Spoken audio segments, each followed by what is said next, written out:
Hi, everybody. My name is Lee, and I'm talking about the concept of a constitutional convention. This is inspired by information coming from Democracy Now!, an interview between Amy Goodman and Nancy MacLean and Nermeen Shaikh. And then Nancy MacLean is the author of a book. It's called Democracy in Chains: The Deep History of the Radical Right Stealth Plan for America. MacLean is a professor of history and public policy at Duke University. And so this is actually a pretty extensive interview, but I found actually two paragraphs in here that basically outline what it is. So lots of stuff. And then I'm going to link to this article, and actually I'm going through these two paragraphs that I found throughout the entire article. And so what Nancy MacLean is saying that there's trifecta control in both houses of the legislature and governorship. And she says 25 states. Let's see. Yeah, in 25 states. And so basically there's trifecta control. Both houses of the legislature and the governorship are controlled by the Republican Party. And so that's why people are actually looking very closely at even the state races, who's going into legislature, because it's very important. The political balance at the state level, because it is the states that have the ability to alter the U.S. Constitution. And so ultimately there needs to be 36 states in order to be able to alter. And so they're stacking up states. And so that's why there's so much effort being put into voter suppression, poll closings, vote purgings. These are the cross-check system, voter ID laws, gerrymandering for sure, and then all other forms of constricting the ability of the people of the United States to control their destiny, to fight against a minority of people who want to alter the U.S. Constitution and basically constrict the freedom of a majority of the population through these various techniques. That it's not random. It's not random. It's not for the feel of it or for the, chill of it.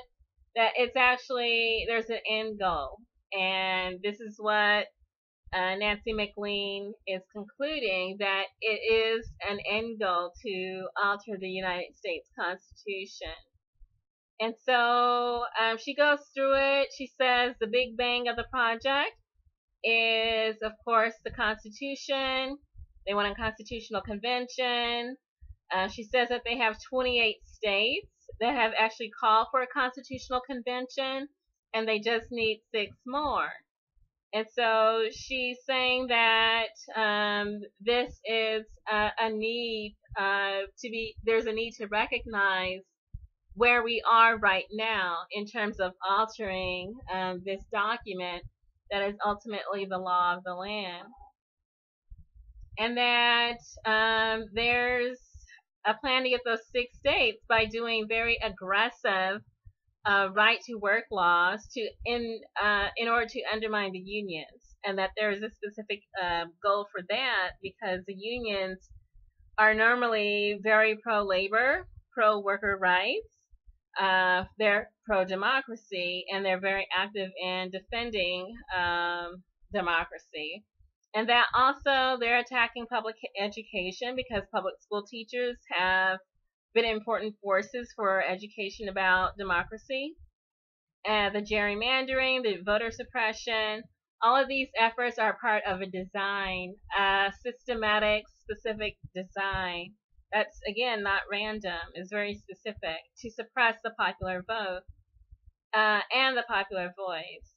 And so she's saying, MacLean is saying, that if people really understood what the end goal was, they would fight harder against this attempt at constricting vote efforts. And, we can even get into the use of the voting machines the fact that there's no ability to actually audit how voters voted, that the software is proprietary, and that the count is by machine.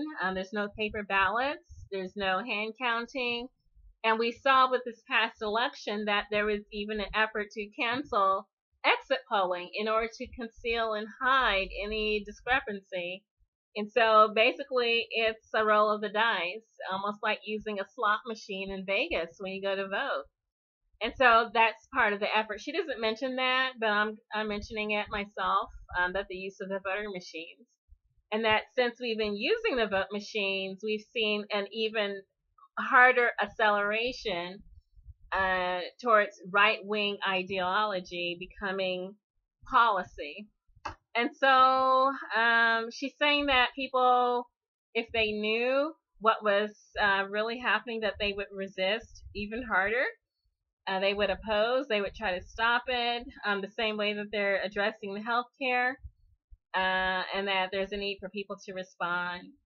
And so basically, it's there's a minority movement, a movement of a minority part of our population trying to exercise ultimate control over the majority of the population. And they can't come by that through a fair hearing of their ideas.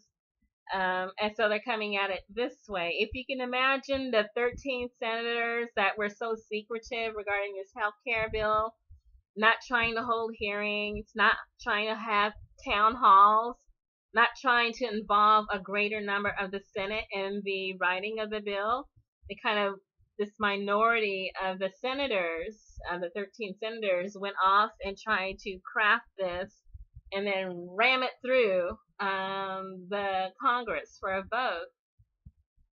And that's just a microcosm, this healthcare bill. Imagine what's happening with the healthcare bill, only it's the United States Constitution. And so that's what Nancy McLean is saying. I'm going to go ahead and post links to this interview with Amy Goodman, Nermeen Shaikh, and then also Nancy McLean. And you can see what you think. If you agree, I mentioned a democracy convention coming up in August. I believe it's August 2nd through 6th. I'll post a link to that democracy convention too. And basically, that's in order to address many of these things that I just brought up, the concept of electoral politics, voting, and the barriers in place, and how to really have a representative government. All the problems that we're having with our election system, and the fact that apparently there's an effort by a minority of our population to go so far as to suppress the votes of the majority of the population in order to alter the United States Constitution. I'll let you read all that, what the problem is and what some solutions are. I highly recommend the Democracy Convention for those of you who can make it. It's in Minneapolis, and again, I'll have links to that in the description. Good luck.